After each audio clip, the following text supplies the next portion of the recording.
Or Yeah, you want to just jump into the yeah, review I right think now? that's All gonna right. segue Sweet. Yeah, us into my review for Blue Fire right right. now, actually. So here we go, guys. Game. So I got Blue Fire on Steam. How much is it? Did he write this down? I put it in the Oh, notes. 20. We wrote it down. It's on sale right now. It's only $16 on Steam. You can get it on the Switch, Xbox, and PS5 and 4, I think, as well. I don't know about 5, but Yeah, I mean It's PlayStation. PlayStation, you can get like the PS. If you have Yeah. a PS5, you have a PS4. You have a PS, yeah, exactly. So you can get on anything. And so I did that. Let's see. Blue Fire, developed by Roby Studios. They're kind of new. I don't think I've heard of another game made by this company. So they're fairly new. So much so that I'll get into it in a sec. But like I had an issue in the game. We'll get to that. And I had to reach out to one of the developers actually. And it's like so small. In fact, the developers are actually like still like accessible. And so that's kind of neat. And at the end, I saw this person's name in the credits, and I was like, "Oh my god, it's the guy that like." Yeah. So that was really cool. But regardless, it was because of an issue. So we'll get to that. I think Josh, Roby, indeed, Roby Studios is this. Blue Fire is their first game. Their first game. I was They're looking from up the same Argentina. info. We don't have not Chamali you guys are here to amazing. fact check us, so we're both like racing. I know. And shout out to Roby. These guys are awesome. Thanks for the demo originally. That was a really fun way to play the game. They are awesome. They Yeah, are awesome. really Yeah, the great fact to that us. they are so personable is amazing to their like customer like satisfaction. Their want for that. What did I like about the game? So much. This game is really, really great. I don't say I recommend anyone play this game, everyone play this game, but I say that people that like want a really hardcore, unique, but also nostalgic experience, that they pretty much have to be into 3D platforming, but like not really at the same time. Like if you've ever played in like any of the 3D Mario games, like ever in your life, I think you could really, really appreciate this. The issue is that it is super hard, and that's still in the what I liked about it category. This game is a Souls-like. It's a Souls-like platformer, Souls-like 3D platformer. I would say it handles most like a Hat in Time. If you ever played that, meets like much faster though. Like it's so much faster moving. Like you dash and like you do crazy quick movements and all this all over walls and like insane like death-defying platforming that you would like vomit just like looking at it, like crazy wall jumps in between lasers and shit. It's like absolutely, if you want your platforming pushed to the ultimate level and to like see what games like offer, if you're like Mario's great, but like I got Champions Road and then like not much else. And like I love Mario. It still feels better. Like Champions Road is still like overall my favorite platform thing, but like this game offered something different. It was like a really amazing platforming open world experience that was in a linear story in this kingdom that was like desolate and like post-apocalyptic world, and like humans don't even exist anymore, and there's all these tales about what happened, and everyone's like a shadow person, and like your guy is like part shadow part light, so he's like the chosen one because he has the light like coming out of him in a way. So that's really neat. And then It's also very like there's an obvious hint of Zelda in here. Like yes, and so that's what I was the gonna say. look So of the character, yeah. your hearts. Yeah, it handles more like so if you're not platforming and running around all crazy, it handles a lot like Wind Waker. It handles like Wind Waker Link specifically, and it has a lot of nods to Wind Waker and other Zelda things, like in various ways, like gaining control of the statue and like certain sound effects even that are really close. And the Z targeting is a thing in combat, which again is way harder than in Zelda. It's not as varied because you don't have items or anything like that. And I feel like your sword, it's like you just have to learn how to manipulate it. Like you have an aerial and a side, and the aerial, like you can keep chopping. And what I got really good at, like you're basically spinning around them, just like chopping them before you even touch the ground. And you can do like really amazing acrobatic shit and then like dash back to your platform. It's like absolutely death defying all the platforming you can do, to the point where at the end of the game, I felt like such a master at this game that I was like, I wanted so much more. And just running around this world is just like really satisfying and fun. The Do you think you'll storyline, get more? I think, okay, so I talked to Gabriel is the guy I was talking to, and he was saying that the mods, they might open source mod, like allow open source modding for this game, which if anyone's ever played A Hat in Time and done that, basically anyone can upload mods into the game if they're appropriate, of course, like make new levels. Right. Like there's already those like Sunshine-esque, like Dream World, like from Hat in Time, whatever, and Sunshine levels, like where those are just ultimately hard. They push your like everything to the limit, and those can be made by anyone, and the creators could add more and like do all kinds of stuff and like challenges for the community and everything like that. and like new skins and everything. So it would be really, really awesome, I think, if they allow that. And they've already mentioned that it is definitely possible. Nice. So that was really cool. I hope that's more. Personally, I'm gonna like kind of dip into the what I didn't like category real quick. And I think the story was incredible the whole way through, and it like really gave you that Zelda vibe. Like the gods need your help. Like one of the gods like was betrayed the rest, and it turns out that god was like the main boss in some way, and you had to like purge out the light. It was like really cool. Like you're like, what happened to it? I was like, okay, I don't even know. It's kind of confusing, but like I don't want to spoil too much. But like, yeah, I was gonna say spoilers. it was really amazing. The last boss like was Dark Souls as fuck. Like holy shit, dude! Like I had no idea how to beat this, and I think it took me like 7 to 10 full tries just to like, which doesn't sound like that much, but I like really learned a lot. And you get a lot of health, like a lot of Estus flasks by the end of the game. So I had 7 Estus flasks or their fire whatevers. I honestly forget a lot of the terminology in this game already. And so like basically it takes a full second to heal though. So it seems like, oh, the more you have of these, the better, because it's an extra health bar. That's incredible. So it's kind of like Metroid, you have so much health, but you have to stand still for a full second, and the final boss is just like absolutely almost impossible. It's like bullet hell at a certain point, like really becomes incredible. But the story, as good as it was, and the final boss, as amazing as it was to fight and so satisfying to beat, and it really felt like one of those games that when you beat it, you're like, that was so good. I feel like I really became a better gamer, and you're just running around this world like you never thought you could. The final finale was satisfying to a degree because you purge out the light and you save the world. Spoiler alert. Oops. But then all you see is like the light like emanating and like going like kind of like a space explosion type thing, like sucking back into like this castle where like the last of humanity had been residing over the world because they thought the rest of the world was destroyed basically. And it's kind of awesome story in the beginning, but then like, and then it just ends. It's like the world is at peace and then it ends. And there's no like seeing the world filled with light or like all these promises of like the gods like returning to their like full like glory and all that stuff. And I don't know, there's so much laid out throughout the story that I was like, this is so rich and good. There's got to be like a crazy ending. Yeah, and it was, some like, sort of denouement. Yeah, it felt very abrupt. Like I understood it, and I was like, okay, like you know, we did it. There's peace and whatever.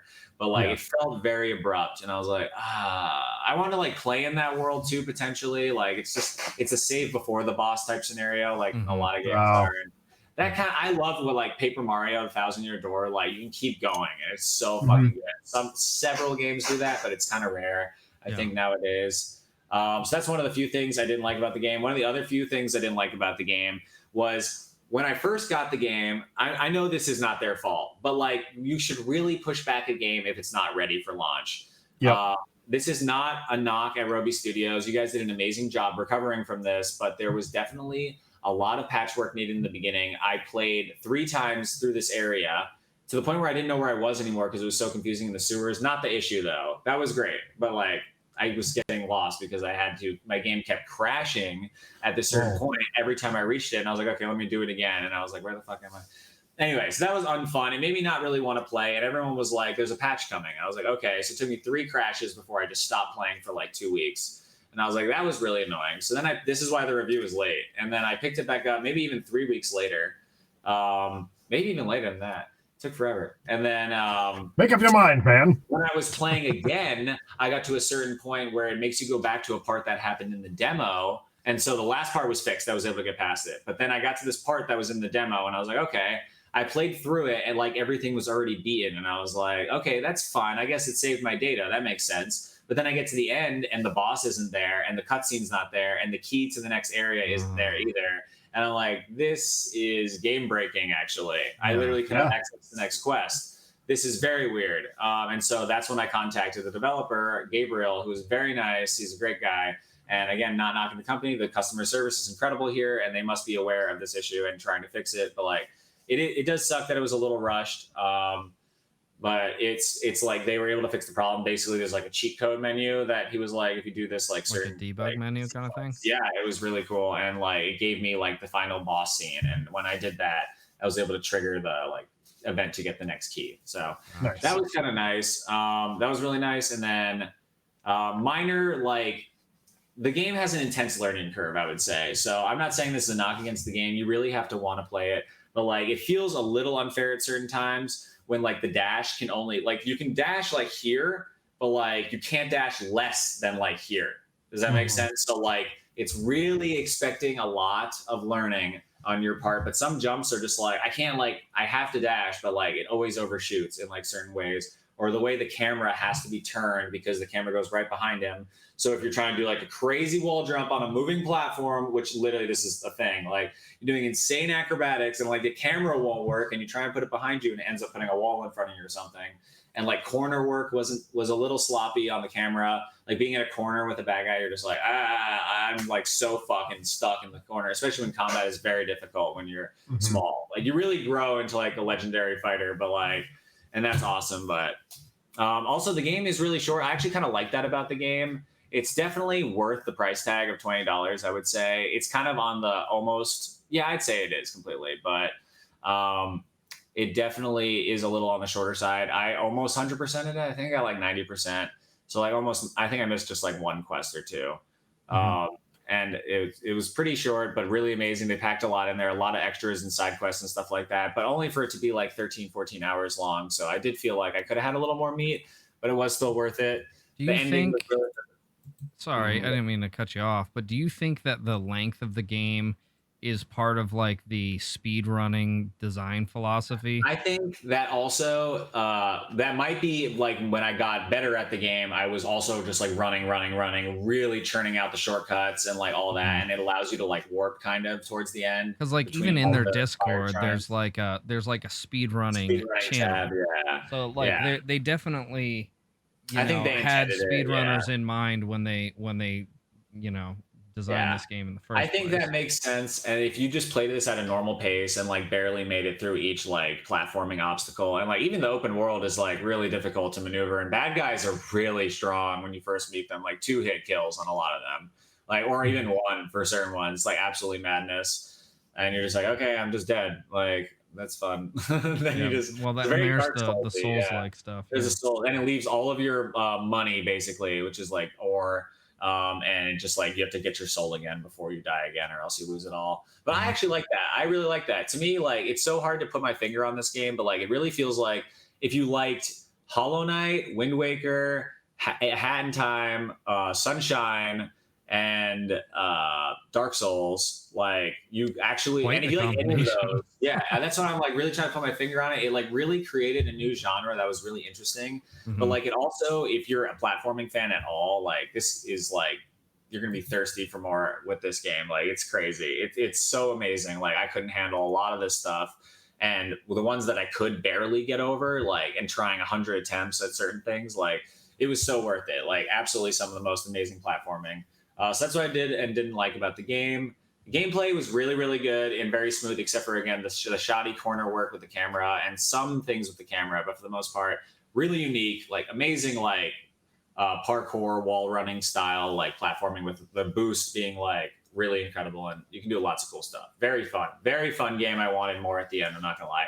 The art style is really good. It was like Hollow Knight a lot. Literally, Wind Waker meets Hollow Knight for the art style. Like beautiful. That's so like, cool. I love that. It's like the description for it. It's like feels cell shaded. Like maybe it is, and I just don't remember. It feels like it.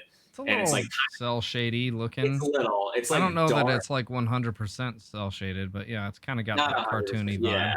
Yeah, and even your character feels like Link with the Hollow Knight skin. Like it's like really cool, and the music was really amazing. It has like it does a lot of like it's like a Japanese instrument.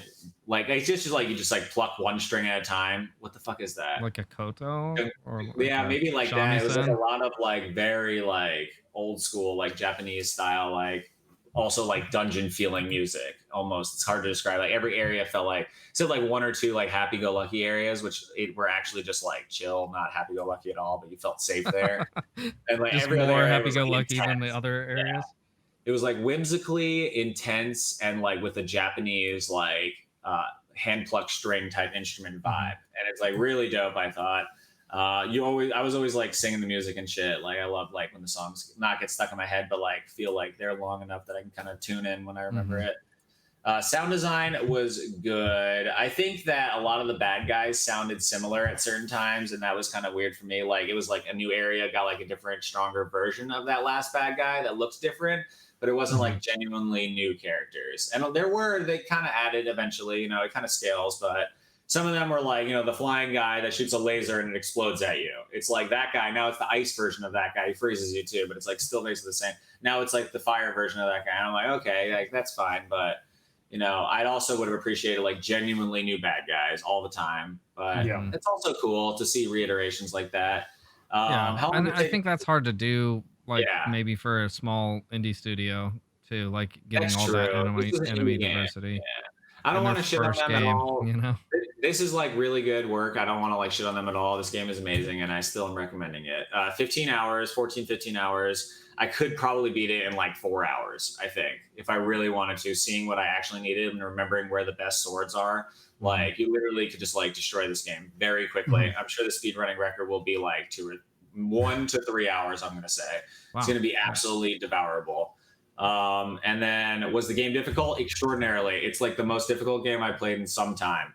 And to be said, I have not 100%ed it because there was like one quest and like two those shrine things that are just absolutely like the 5-star shrines I couldn't beat any of. Like it grades their difficulty. Like one is like fun platforming, like Mario status. That's like the sunshine ones, and they're hard, but they're not like unbearable. And when you play the game all the way through and you come back to one of those, you're like, that was easy as fuck.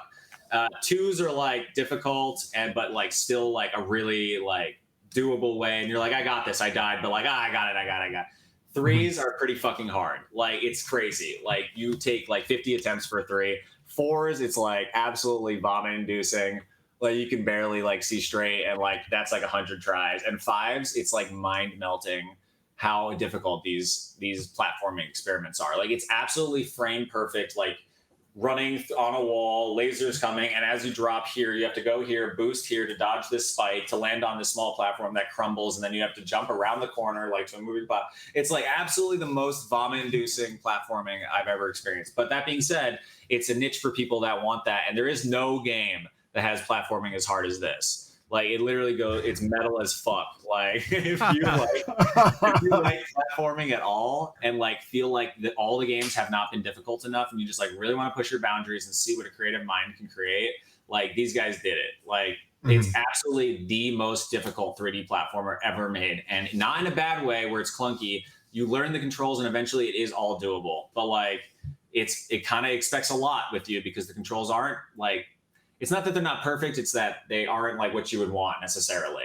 and the game gives them to you either way, and they're like, deal with it, this is what you get. Like the boost is this long, jumps are like this, and this feels like this, and it feels good and fine, but in certain points you really have to like acclimate and let the controls take over, and like instead of what you would want to happen take over, and that's like a lot of learning curve is massive.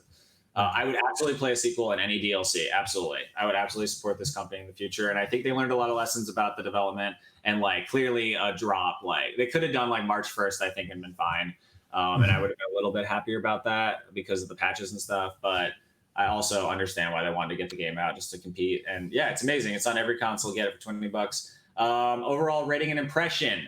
I am going to give Blue Fire a 9.0. And I normally Nice. give games a really, really, really high score. So I feel like I'm being really generous here.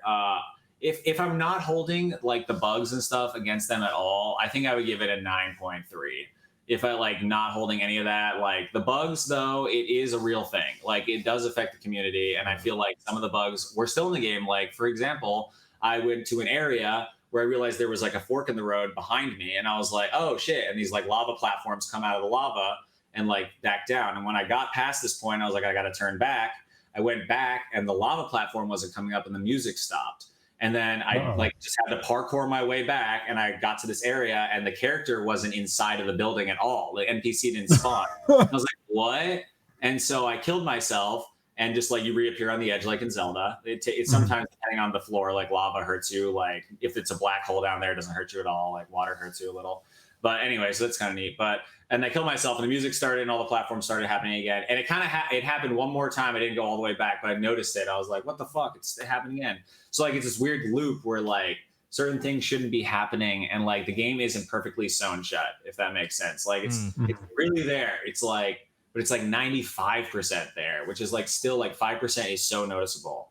So in my opinion, that was really it, and it does like make a difference when you launch your game like that. If not, I would have given it a 9.3 based on just like not really much, honestly. Like honestly, maybe even higher. It's a really, That's really still a fucking really game. good score. That's Like, a really good score. yeah. Like the story didn't do itself justice. It feels like they couldn't finish it. Like it almost feels like we deserve an ending or a secret ending or stuff like that, something like that. Like I know what we got was resolution, but it wasn't like real closure. I need to know what happens to our hero. I need to know what happens to like everything. Like the world itself I cared about and was given this elaborate story. And at the end of every Zelda game, I literally get this elaborate story with all these characters, and it ends up mattering at the end. And you see these incredible cutscenes happening at a time where everyone's dancing around the farm and all that shit. And like you see exactly what happens to everyone. Or like the end of Link's Awakening. Like, oh my god, that ending. The ending's so powerful.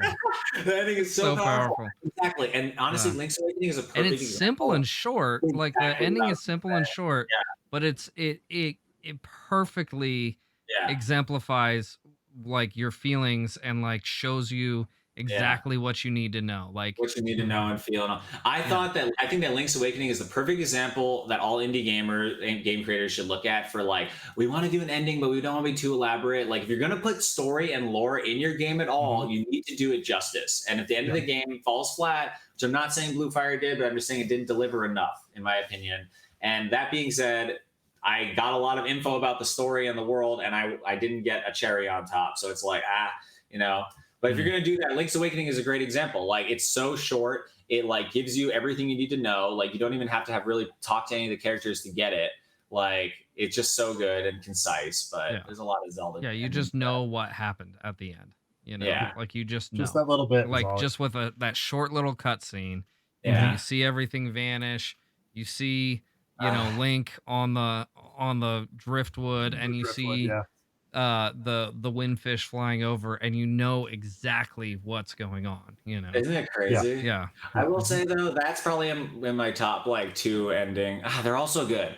that one's particularly good. Majora's Mask though, that makes me cry. So good. So good. It is so good. I mean, that one's, as both of you know, those are the 2 that I've finished most recently, so the 2 that stick out most in my mind. But good. I've seen a lot of Zelda endings over the years.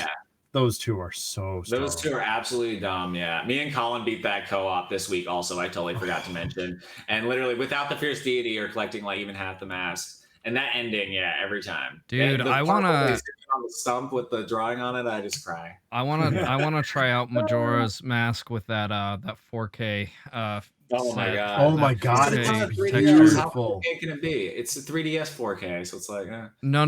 Here, let me wrap up Blue Fire. I'll explain that to you after the show how that works. Get it. Definitely get Blue Fire. Absolutely, highly recommend it.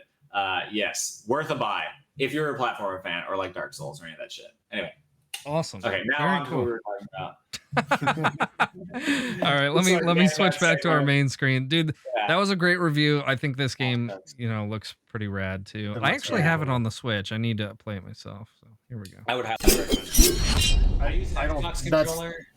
That's one of the ones I don't think I'd finish, but it's if you don't play. So here's the issue. So just to add to this, so when you play the like super hard, there's 18 super duper hard levels, 1 through 5 star rated.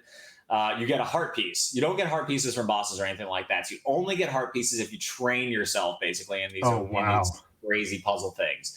So literally, if you speed run the game, you only have 3 hearts for the whole game. Oh wow! And literally, you will get one-shotted by the final boss and subsequent bosses. Like you will or whatever previous bosses. I don't remember words. And then like subsequent, is that the right word? Presequent. Presequent. That's not a word. I'm making that up. You're right to begin with. Anyway. Well, subsequent would be after. So preceding. Preceding. There you go. Yo, we can English. I already forgot what I was talking about. Yeah, no, you get one-shotted for sure. So like that was an interesting thing about this game where like it really, the only way to train you was like by being in those arenas, and like I don't know how speedrunners are gonna be able to do it. They're gonna have to like perfectly hit bosses and shit like that. Yeah, so they would have to. Yeah. It's gonna be absolutely well, just godly. like people do like no hit runs of like the Dark Souls games and stuff. You know. That's nuts. Yeah.